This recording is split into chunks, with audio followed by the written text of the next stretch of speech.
Hello. Hello guys, welcome to For Better. Thanks for tuning in tonight. Yeah, we're back. And hey, we had a great time today fishing with Sean and Smith, and a great time. And so we're talking about fishing. And actually we're talking about marriage and relationships is what we're talking about. Hi Jesse, glad that you joined us tonight. And Jesse, have you ever gone fishing? What's the biggest fish that you've ever caught? And like I was saying, the largest fish that's ever been caught was 2,600 pounds. It was a great white shark off the coast of Australia. Yeah. You know, we've been watching that TV show Wicked Tuna. My goodness, It's pretty exciting sometimes. Yeah, some of those tuna they sell them. They go to Japan for sushi. Yeah. And I think the highest priced one we've seen was $9,500 for one fish. So wow. Hi Randy. Hi Randy, glad that you're with us tonight. Thanks for tuning in. And so we're talking about marriage and relationships. This is For Better. We're Lauren and Joy Hershey from Asbury, Iowa, in case you didn't know who we were. And so we've been blessed to be married for 40-some years. And let's see, well, yes, my parents Have a pond. But I never catch anything super big. My family went fishing every summer, and well, my dad fished all the time, but then every summer our vacation was go to Minnesota and go fishing. Well, Dad went fishing and we swam and did other things. We fished too a little bit, but I can't remember. I know I caught some fish, but I don't know what the biggest fish was I ever caught. But I was always afraid that I would catch a huge northern.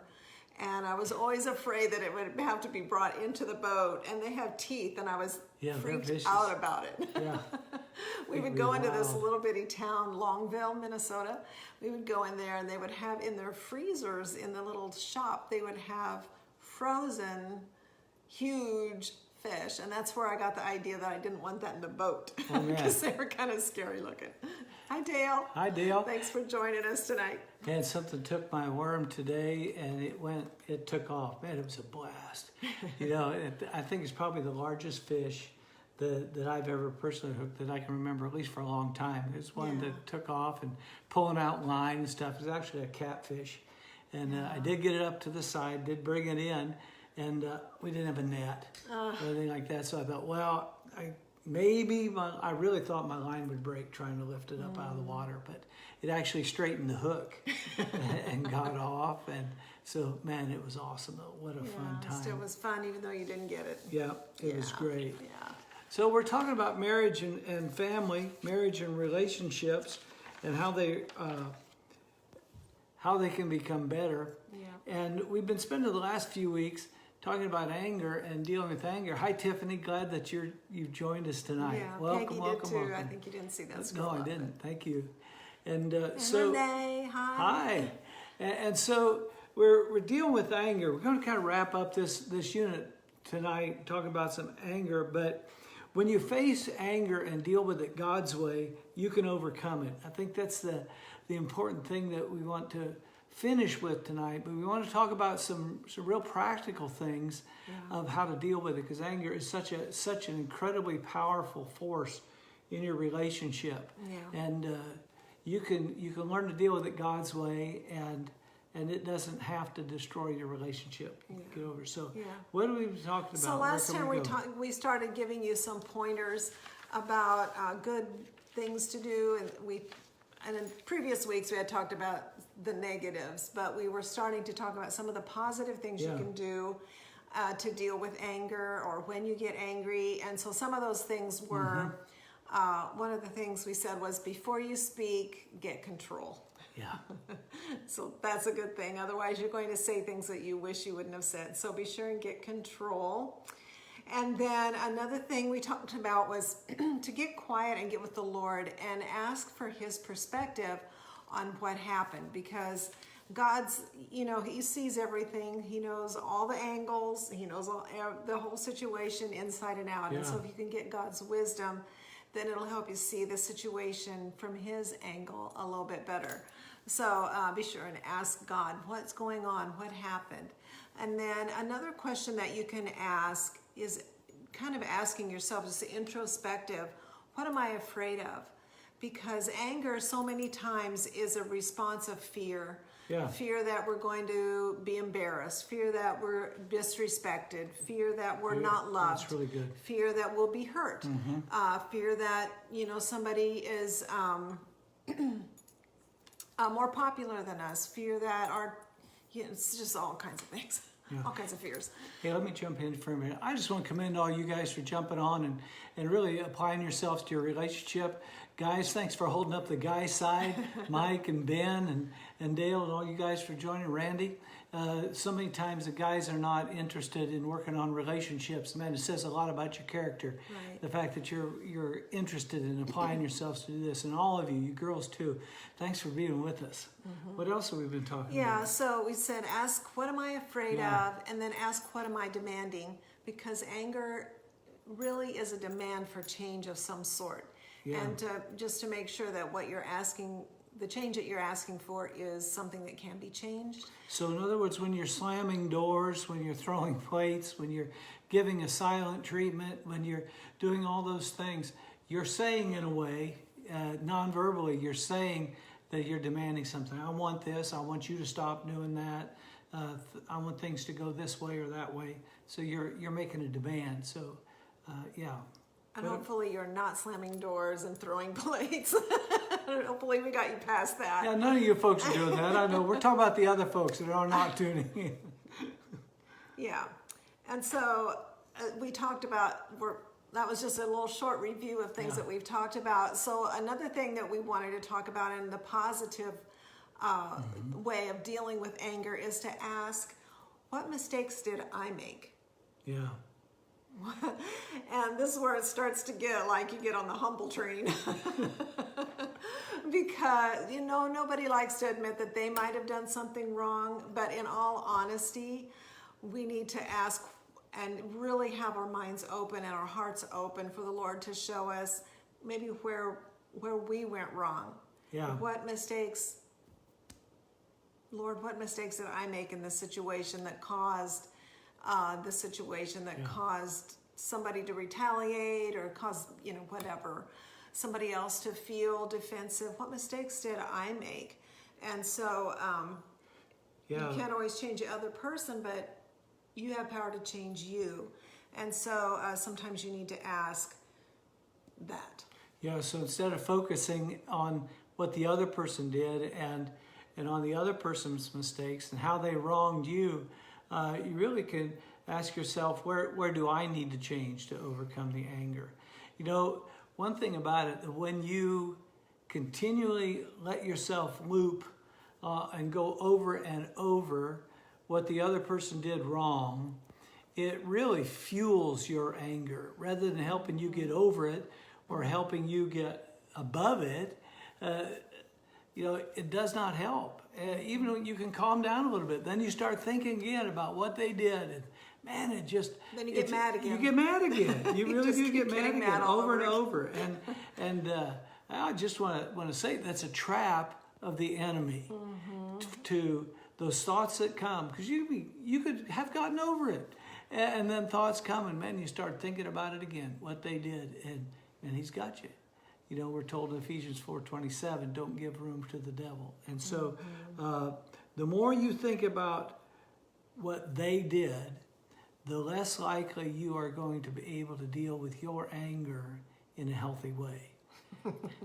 That's so true. And so, I don't know how many of you, now this might date me, but we used to have records. yes. The vinyl. And I know they're making a comeback, so maybe I'm just ahead of the times. But we used to have vinyl, and we put the little needle on there, and sometimes we get a scratch on the record, and the needle would just keep jumping back. It skipped back to it, yeah. It would just keep skipping back. It wouldn't progress on through to the rest of the songs, and on the album it would just keep skipping back. And that's what happens when we allow ourselves to keep thinking about how we've been wronged and how evil the other person is and how they should have known better and I'd never do that and all the things that, and Yeah. it just wants to loop in our mind, and it's just like that record just skipping It's so back, good. skip back, skip back. That's so good. By So- the way, do you know what you do when you play your country music record backwards? Bad joke. You get Yes. your dog back, your house back, your girlfriend back, all that sort of. But I didn't mean to undermine her point. You're right. You're right. It skips back just like that. Yeah. Where are we going from here? Okay, so what you do want to do is to begin to relate Yeah. in a way when you do get control, when you have thought things through and all of that, begin to relate in a way that not only considers your feelings and how you're feeling, but start to think about communicating in a way that considers the feelings of the other person as well. Yeah. So usually when we get angry, we are thinking about us and how we were wronged, and we just want to make our point, and we want to just Yeah. be heard, and make our opinion known. We want to get it out there. Yeah. But a better way to communicate would be to not only consider how you're feeling, but also consider the feelings of the other person that you're in the relationship with before you begin to start. So, Okay, let me jump in here yeah. for just a moment. yeah. You know, Hey, Jeannie Cook. hi. In Proverbs, the verse that we looked at last week, Proverbs 17:14, talked about the fact that starting a quarrel is like opening a floodgate, so stop contention before a dispute breaks out. Any fuel can start a quarrel. And what you don't want to quarrel about things, you want to discuss things. And you don't want to debate things. Debating is when you press and get louder and more insistent to try to make your point. When you start to work through this and begin to relate, man, give up trying to make your point and get your point across. And instead, open your heart and mind to hear with the other person, to really consider the needs and feelings of the other person rather than your own. Yeah, so what you want to learn to do, and you won't be perfect in the beginning, but what you want to learn to do is to talk about your perceptions of the situation without accusing the other person of evil motives or doing everything wrong. And so this is really a skill This is really important, that guys. is important for you to learn Yeah. to begin to speak this way. And it's not natural in our flesh to begin to talk like this. Because we want to say you made me mad, you shouldn't have this, we want to point the finger all the time at the other person. But what we want you to do is to learn to communicate without doing that. And that takes some practice. And if you try and you fail, just ask for forgiveness. Ask the person to let you try again to communicate it in a better, more healthy way. So you want to consider them, and you want to get their input. Yeah. No, you don't want to do all the talking. You want to be listening, and that's what you were saying. Yeah. You want to be listening. So remain open-minded that maybe you didn't see the situation exactly right.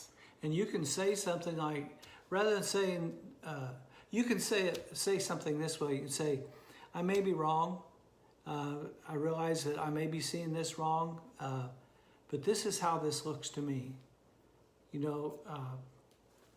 What do you think? Is this the way it looks to you? Yeah, it's so important. Am I seeing this right? Yeah. And ask for their input. Yeah. We had a situation that happened that there was a situation that happened that was caught on video camera. And the witness, one particular witness in this situation was talking about, and they were an eyewitness to what happened. And when they related what they would have sworn happened. Yeah, to the police. They would have said, this is what happened. And compared it to the actual footage, it wasn't the same. No. And they just said, wow, I would have sworn this is what happened. Yeah. But obviously, the camera is not lying. Camera And didn't it lie. didn't happen exactly that No. way. So when we get in the midst of a situation, our emotions are ramped up, our Right. adrenaline's ramped up, and we can get the wrong perception of Yeah. a situation. We can think somebody said something that they didn't really say. We can honestly believe that that's what happened, Yeah. but it'd be wrong. But maybe it didn't. Maybe it didn't. So that's why it's good to be humble and to come into the conversation with a real humble attitude, with Yeah, an that's really open good. mind, that maybe you did something wrong, or maybe they did do something wrong, but you don't want to be accusatory. You want to come to the situation to bring healing and bring peace and reconciliation to the situation. Yeah, because even if they did do something wrong, you don't know why. You don't know their Yeah. motive. You don't, maybe it's a mistake, or they misunderstood or something. Yeah, if they did do something wrong and you come in there accusing and pointing a finger, they are less likely to admit it and to ask for forgiveness than if you have just a soft, open heart Yeah. toward them and understanding way of communicating. Your goal, guys, is to stick together and to move forward, not to be right. Yes. Wow. Wow. You can be right and lose the relationship. Right. That's Yes, not what you that's want. not what you want. But being right's not important. Yeah. So always communicate with the fruit of the Spirit There you go. and the love of God. Yeah. Right? So love, joy, peace, patience, forgiveness, self-control, all those things, bring those to the conversation. Yeah. Always, the love of God isn't all about me. It's about the other person. So we want to make Yeah. sure that we're walking in the love of God and not be conceited or rude or proud, but be humble and giving. One thing that we've learned over the years is to even say the phrase, I'm not attacking you, I'm just asking a question, I'm just trying to find the truth, something like that, so that you help one another not become defensive. Yeah. I love you, I want us to be together in this. Am I seeing this right? Help me out. Can you help me out here? Help me to know if I'm seeing this right. Yeah. Because really, until you know that you're seeing it right, you really can't make a decision about how you're going to respond. Yeah, as you were sharing, I was just thinking how it might be smart for you to decide on one of those phrases that you're going to take in to situations when you need to have a conversation. Yeah. So all those things that you just said, maybe there's one of those that you can adopt.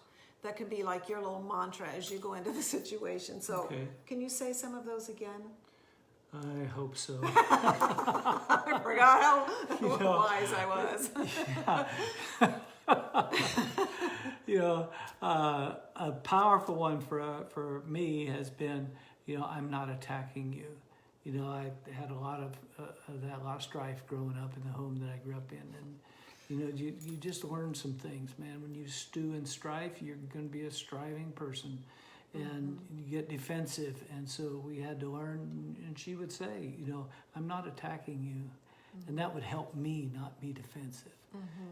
Or help.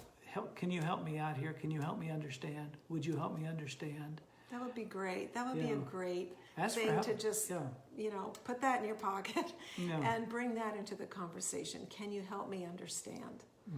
So that just, I think that'd be great. Yeah. Anyway, so Don't run. Don't run out of the room. Don't run away emotionally. It Don't withdraw. takes some courage to have the conversations when something has happened, when anger has happened. It takes some courage to come back to the relationship and have a grown-up, godly conversation about it, and a humble conversation to be able to get through and to heal the situation and to strengthen your relationship. So that takes some courage. So as you do that, kudos to you guys. And sometimes, another thing, you can drop the anger. Yeah. You can get to the point where you calm down, you pray, and sometimes we realize that our anger is really all about our own insecurity and not the wrongdoing of another person. Right. You know, and that's what I said to you last week, is just because we get angry doesn't mean that somebody else did something wrong. That is so powerful. It really is, isn't it? Yeah, it doesn't mean somebody did something wrong. Or that the thing that made you mad or that you got mad at can be changed or controlled. Yeah. You need to realize and this comes down to accepting people the way they are, and to accept the fact that you can't control everybody and everything. Yeah. You really can't. And if you're going through life trying to control everybody or everything, you're going to have a hard time. You're going to be mad all the time. Because you're going to be up. Matter of fact, even in the circumstances, guys, that we're in now with COVID-19 and some of the unrest in our country, the political things that are going on, if you think you're going to control everything when you get up in the morning, you're going to have a hard day. Oh, yeah. There's so many things that are out of our control. You're going to need to learn to surf the waves. You know, if you can imagine a surfer. I was talking with somebody yesterday. They were frustrated with some things, that some of the things that come along in life, we just need to get up on top of and ride. Like a surfer rides the wave. Can you imagine how angry a surfer could get if he tried to control all the waves? It's a losing battle. Never gonna happen. Yeah. But we can get on top. Man, he can have a sweet ride if he gets on top of some of them. Yeah. So It's going to help your anger if you learn that we live in an imperfect world. there you go. People are imperfect. They're Yes. never, Oh, please hear this, guys. never going to be Yeah. perfect. There'll always be things Yep. that people do, mistakes, that people make, and quirks that people have. But they And by do- people, we're talking about you and your spouse and people in the relationship. Us. You know, we're not talking about other me. people. It's us. it's me. Yeah. The grace that you want people to have toward you and your quirks and your isms Yeah. and schisms, like I call them sometimes, you have that toward other people too. Yeah, And don't let please. their things get under your skin. Don't let them make you angry. Just have a great grace toward people, a tolerance for people's mistakes, and that will help you avoid some of the anger that you may have had in your life. Yeah. When you expect people to do things the way you would do them, Yeah. you're going to be severely disappointed, and you're going to have a lot of opportunity for anger. But if you just realize people don't think the way I think, and that doesn't make them wrong, they just think differently. And sometimes maybe they do have a wrong thought, Yeah. but give them grace. You know, love them anyway. Yeah, love them anyway. And just realize that nobody can make you get angry. There you go. Anger is your choice of how you're responding to a situation. And when you realize you have that kind of power, it really helps. It really helps. When you know that you can say no to being angry, Yeah. then it's awesome. It gives you great power. Because you are a child of God, Colossians 3 says, in verse 8, you can put off anger. He says, put off anger. Well, if he tells us to put it off, it means we have control of it. It doesn't control you. So you really can learn to walk with God. Again, being a Christian, Christianity is not a doctrine to be learned, it's a life to be lived. And the greater one's living on the inside of you. The life of God is in you, and he's given you abilities to live above these emotions that would control an unsaved person. Yeah. Someone that's not born again. And nobody's perfect, but we're gaining. Yes. We're getting better. We're learning. We're putting ourselves to it. We're seeking to overcome in some of these areas that the enemy has been able to trip us up. So it's getting kind of late. Yeah, we need to. We've been on for quite a few minutes, Yeah. and we really appreciate you listening tonight. Did you want to I want to read that scripture? quickly one final point, and that is choose to forgive. Because we're in such a fallen world, and we all make mistakes, And we can't undo things. Words can't be unsaid. Yeah. You can't go back and undo things that are done. So it's only forgiveness that allows us to go forward as a society, as individuals, as a married couple, as people in relationships. It's the beauty of forgiving. And in Matthew chapter 4, Jesus said to us, "But I say to you, love your enemies, bless those who curse you, do good to those who hate you, and pray for those who spitefully use you and persecute you." Romans 12 says that we can turn the anger over to God and let him take care of the circumstances. Yeah. Romans 12:19, "Beloved, do not avenge yourselves, but rather give place to wrath, for it's written, vengeance is mine, I will repay, saith the Lord." See, when something bad happens to you, we're not saying that you do some kind of mental gymnastics and say, oh, it didn't happen or it didn't matter. It did matter. When you're wronged, it does matter. But we're not equipped to revenge it. We're not equipped to get vengeance for ourselves. Only God can handle that. Vengeance is mine, says the Lord. Yeah. And you can trust God, though, that he loves you and he cares what happens to you as well as what happens through you. And so you can put the things in his hands. He'll take care of it perfectly. And you can let it go and live free. And that's a wonderful thing. You can't change your past. But when you give it to God, he promises you're going to have a better future. Yeah. Like the sun coming up in the morning, man. It's going to turn darkness to light. Hey, thank you for joining us tonight. Patty, thank you for jumping in. And You can go back and listen anytime. Sure. And so I want to encourage you to do go back, listen to these, especially the things we've run pretty quickly through the things tonight on anger. But remember the tip that Joy pointed out. Can you help me understand? Yeah. Can you help me out here? Help me understand. And people usually are pretty willing to help you. Be sincere about it. Yeah. Be real about it. And man, we love you guys. We do. Thank you for joining in. Yeah, thanks for joining tonight, Yeah. caring enough about your relationships Yeah. to listen in. And hey, be sure and share and like. Oh, yeah, that's so that real more important. more people can get help. Yeah. Help us beat the algorithm. All right. Love you guys. See you later. Good night. Good night.